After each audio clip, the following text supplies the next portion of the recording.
Hello दोस्तों, स्वागत है आपका मेरे यूट्यूब चैनल पर। पाइथन हैकर रैंक की सीरीज़ में हम जो है पाइथन का बेसिक कवर कर रहे थे, साथ साथ में पाइथन से रिलेटेड जो हैकर रैंक के क्वेश्चन है वो भी सॉल्व कर रहे थे। तो दोस्तों, अब तक हमने पाइथन इस सीरीज़ के अंदर जो है पाइथन का सारा बेसिक कवर कर लिया है। जो हमने लास्ट वीडियो के अंदर पाइथन से रिलेटेड जो स्ट्रिंग का इम्यूटेबल स्ट्रिंग का कॉन्सेप्ट था वो भी देखा था, जिसमें हमने म्यूटेशन का एक क्वेश्चन भी सॉल्व किया था। तो दोस्तों, उसी सीरीज़ के अंदर हम आज एक स्ट्रिंग का ही एक क्वेश्चन और सोल्व करने वाले हैं। पाइथन हैकर रैंक का क्वेश्चन है वो। तो देखते हैं दोस्तों।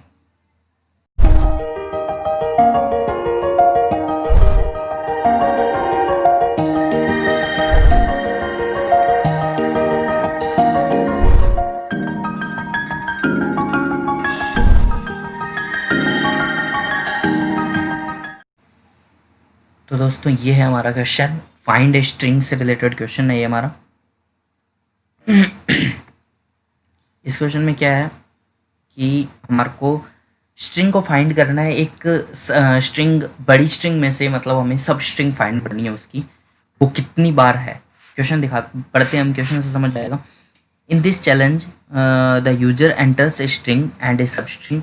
You have to print the number of times that the substrings occurs in the given string. String traversal will take place from left to right, not from right to left. मतलब जैसे example लेता हूँ, मैं आपको बताता हूँ। जैसे ये स्ट्रिंग फॉर्मेटिंग में ही चलते हैं। स्ट्रिंग फॉर्मेटिंग से आपको समझ में आ जाएगा क्वेश्चन क्या करना चाहते हैं। सबसे पहले ये हमारे को एक स्ट्रिंग गिवन है ABCD उसके बाद में एक सब स्ट्रिंग गिवन है CDC। अब हमें क्या करना है, हमें जो सब स्ट्रिंग है उसको मेन स्ट्रिंग में फाइंड आउट करना है कि वो जो सब स्ट्रिंग है वो मेन स्ट्रिंग के अंदर कितनी बार है। तो अब जैसे CDC है तो CDC इसके अंदर 2 बार हो गया। देखिए, पहले मैंने A से स्टार्ट किया, नहीं है, फिर B से स्टार्ट किया, फिर नहीं है, C से स्टार्ट किया तो देखो C आया, फिर सेकेंड टर्म फिर मैच हुई D, फिर C, फिर मैच हो गया। मतलब ये एक बार तो ये मैच हो गया CDC। सेकेंड टाइम उसके बाद में यहाँ तक हो गया, फिर डी आया तो डी से मैच नहीं हुआ, फिर C आया तो अब की बार फिर से हो सकता है, लेकिन आगे चला मैं, फिर आया D आया, मैच हो गया, फिर C आया, फिर मैच हो गया। इसका मतलब ये फिर से एक दूसरी हमारे को स्ट्रिंग मिल गई। ये हमारे को 2 बार हमारे को जो सब स्ट्रिंग है वो हमारी स्ट्रिंग के अंदर मिल गई है। तो दोस्तों, ईजी से है वैसे तो क्वेश्चन ये, पर इसको करने के लिए अब हमें थोड़ा सा देखना पड़ेगा। अब स्ट्रिंग का कॉन्सेप्ट लगेगा पूरा का पूरा, इंडेक्सिंग लगेगी पूरी। तो हम देखते हैं कैसे सॉल्व करेंगे इसको। मैं क्वेश्चन यहाँ पे सॉल्यूशन में आ गया हूँ। सबसे पहले मैंने जो है मेरा मेन लूप बनाया। मेन लूप के अंदर मैंने स्ट्रिंग नाम का एक वेरिएबल बनाया, उसके अंदर मैंने इनपुट लिया यूजर से, और एक सब स्ट्रिंग नाम का वेरिएबल बनाया, उसमें मैंने यूजर से इनपुट लिया। अब ये स्ट्रिप जो है, स्ट्रिप का मतलब होता है कि जैसे हम कोई भी स्ट्रिंग इनपुट करते हैं तो उसमें कई बार होता है ना कि हम शुरुआत में या जो है स्ट्रिंग के एंड के अंदर, जैसे मान लो पाइथन मैं काउंट ले रहा हूँ, काउंट मैंने एक स्ट्रिंग है मेरी, ये मैंने यूजर से जो है मेरी इनपुट करवाई, और मैंने उसके आगे भी 2 स्पेस छोड़ दिए और पीछे भी स्पेस छोड़ दिए। तो ये स्ट्रिप मेथड क्या करता है, स्ट्रिप मेथड इसके आगे या पीछे के जितने भी मेरे जो होते हैं स्पेस होते हैं उनको हटा देता है ऑटोमेटिकली। तो इसके लिए इसको यहाँ पे स्ट्रिप मेथड का यूज़ किया। वैसे इसमें एल स्ट्रिप और आर स्ट्रिप 2 मेथड होते हैं। एल स्ट्रिप का यूज़ होता है जब हम लेफ्ट के सारे स्पेस ख़त्म करना चाहें, और आर स्ट्रिप का मतलब होता है जब हम राइट के सारे स्पेस ख़त्म करना चाहें। तो उसके लिए कॉन्सेप्ट करेंगे हम ये वाला भी। आज हम सिंपल ये क्वेश्चन में देख लेते हैं। स्ट्रिप हो गया, स्ट्रिप मेथड इसमें यूज़ कर लिया, स्ट्रिंग और सब स्ट्रिंग ले ली। अब मैंने काउंट नाम का एक वेरिएबल बनाया और काउंट सब स्ट्रिंग नाम का फंक्शन डिफाइन किया है। उसके अंदर मैंने 2 जो मेरे पैरामीटर पास कर दिए, स्ट्रिंग और एक सब स्ट्रिंग। जब यहाँ पर मैंने कॉल करी है, इसका मतलब ये अब जहाँ पर इसको डिफाइन करा हुआ वहाँ जाएगा, ये यहाँ आ गया। अब देखिए, स्ट्रिंग के अंदर पहली स्ट्रिंग चलेगी और सब स्ट्रिंग के अंदर मेरी दूसरी सब स्ट्रिंग चलेगी, जो दूसरा मेरा पैरामीटर था, वैल्यू पास हुई थी वो चलेगी। अब मैंने क्या किया, सबसे पहले काउंट की वैल्यू को मैंने 0 कर दिया। अब देखना, काउंट की वैल्यू को सबसे पहले मैंने 0 कर दिया, ठीक है। अब मैंने क्या किया, फॉर लूप लगाया for I in range. Range function क्या करेगा, मेरे को एक रेंज 0 से लेकर जहाँ तक मैं रेंज चाहता हूँ या जो भी रेंज चाहता हूँ मैं, उसमें न्यूमेरिक वैल्यू मेरे को दे देगा। तो मैंने क्या किया, 0 से स्टार्ट करा और लेंथ ऑफ स्ट्रिंग तक मेरा लूप चलाया। अब लेंथ ऑफ स्ट्रिंग कितनी है, स्ट्रिंग की जो भी अब मैंने स्ट्रिंग गिवन होगी मेरे को उसकी लेंथ तक ये लूप चलेगा। तो अपने एग्जांपल लेते हैं, अपने एक वही वाली जो स्ट्रिंग है वो स्ट्रिंग ही ले लेते हैं। तो उसी स्ट्रिंग के साथ में अपने सोल्व कर लेंगे। ए बी सी फिर डी था, फिर शायद सी डी सी था, है ना, हाँ सी डी सी था। ठीक है, तो अब हमने क्या किया, लेंथ ऑफ स्ट्रिंग, इसकी लेंथ ऑफ स्ट्रिंग काउंट कर ली, 1 2 3 4 5 6 7। तो इसकी वैल्यू मेरी क्या हो गई, 7 हो गई। लूप मेरा कहाँ तक चलेगा, 0 से 6 तक। ठीक है, आई की वैल्यू सबसे पहले क्या गई मेरी, अब मैं यहाँ पर चलते हैं मेरी आई की वैल्यू को। आई की वैल्यू मेरी सबसे पहले गई 0। आई की वैल्यू 0 का मतलब हो गया मेरा लूप आया ए पर, लूप आया, लूप तो आया ए पर, मतलब वैसे मैं बता रहा हूँ, आगे देखते हैं।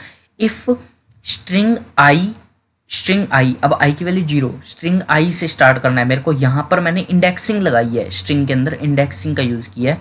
आई की वैल्यू सबसे पहले 0 से स्टार्ट करी और 0 प्लस लेंथ ऑफ सब स्ट्रिंग। अब लेंथ ऑफ सब स्ट्रिंग क्या है, लेंथ जो सब स्ट्रिंग थी वो मेरी सी डी सी थी, ये मेरी सब स्ट्रिंग है। ठीक है, तो अब मैंने क्या किया, जो मेरा आई की वैल्यू 0 आई, 0 से स्टार्ट किया और लेंथ ऑफ सब स्ट्रिंग, लेंथ ऑफ सब स्ट्रिंग है मेरी 3, लेंथ ऑफ सब स्ट्रिंग है मेरी 3 और ये लेंथ ऑफ स्ट्रिंग है मेरी 7। तो अब मेरा i plus length of substring तक गया। आई की value 0 plus length of substring 3, मतलब ये लूप कहाँ से चला, 0 से लेकर 3 तक चला। अब 0 से लेकर 3 तक चला तो 0 1 2 तक चलेगा, मतलब 3 वैल्यू है, इसका मतलब उससे एक कम तक चलता है ना लूप जो होता है मेरा। ये मेरा ए बी सी को चेक करा उसने, A B C equal to, अब इक्वल टू यूज करेगा, मतलब ये चेक करेगा, कंडीशन चेक करेगा कि ये सब स्ट्रिंग के इक्वल है या नहीं है। अगर होगा तो ये ट्रू दे देगा, अदरवाइज फॉल्स दे देगा। लेकिन अब इसके मतलब लूप बना दिया तो मैंने इसके अंदर चल जाएगा। अब देखिए ये मेरा इसके बराबर है या नहीं है, नहीं है, इसका मतलब ये लूप के अंदर ही नहीं जाएगा, वापस अपना ऊपर चल जाएगा।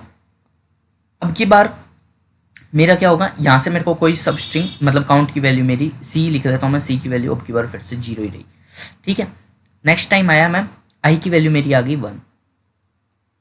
ठीक है, अब मैंने कहाँ गया, मैं बी के ऊपर आ गया, मतलब यहाँ आ गया बी के ऊपर।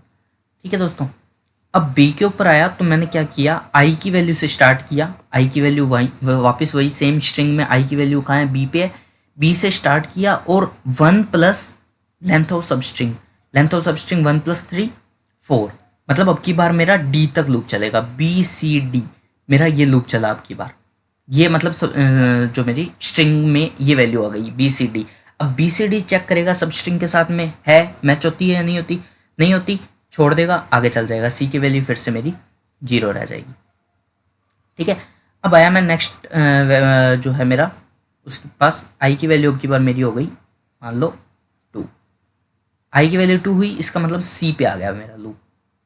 ठीक है, अब सी पे आया तो अब क्या चेक कर रहा है ये, सी पे आए बाद में मेरा यहाँ से 2 से स्टार्ट किया, स्ट्रिंग 2 से इंडेक्सिंग स्टार्ट करी और 2 plus length of substring मतलब 3, 2 प्लस 3 5, मतलब ये हो गया मेरा 2 3 4, मतलब और 5 ये, मतलब लूप कहाँ तक चलेगा, सिर्फ सी डी सी इतना लूप चलेगा मेरा, इतनी स्ट्रिंग जो मेरी आ जाएगी।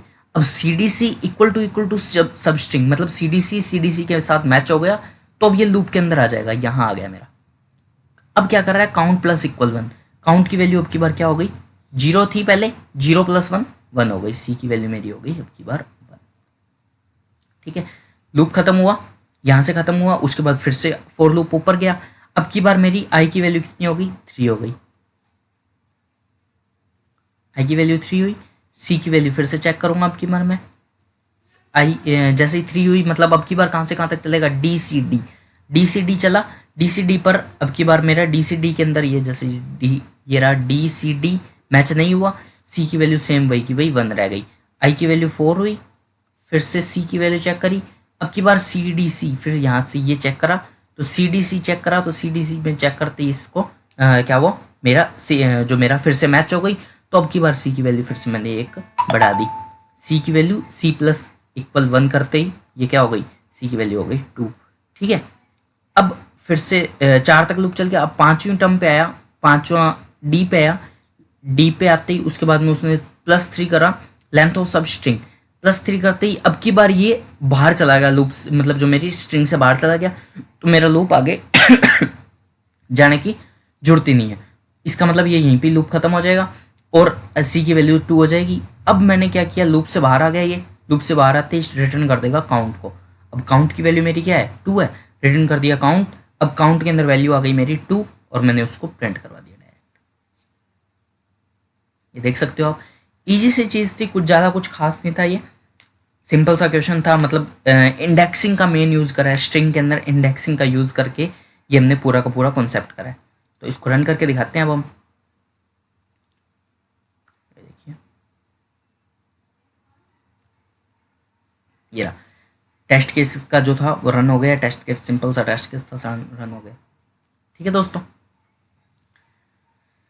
इजी सा क्वेश्चन है, कुछ ज़्यादा खास नहीं है, सिंपल सा क्वेश्चन था ये। और स्ट्रिंग से रिलेटेड ही था, स्ट्रिंग का भी यूज़ हो रहा था इसमें, स्ट्रिंग इंडेक्सिंग का यूज़ हो रहा था और फंक्शन का यूज़ हो रहा था। तो ये हमने पूरा कॉन्सेप्ट इसका क्लियर कर लिया। ठीक है दोस्तों, मिलते हैं हम नेक्स्ट वीडियो में। तब तक के लिए अगर वीडियो अच्छी लगे तो लाइक कर देना, कमेंट कर देना और शेयर कर देना। चैनल को सब्सक्राइब करना मत भूलना। एजुकेशन से रिलेटेड जो भी है हम वीडियो डाल रहे हैं तो आपको उसका जो है पहले नोटिफिकेशन मिल जाएगा, बेल आइकन प्रेस कर लीजिएगा। तो मिलते हैं हम नेक्स्ट वीडियो में।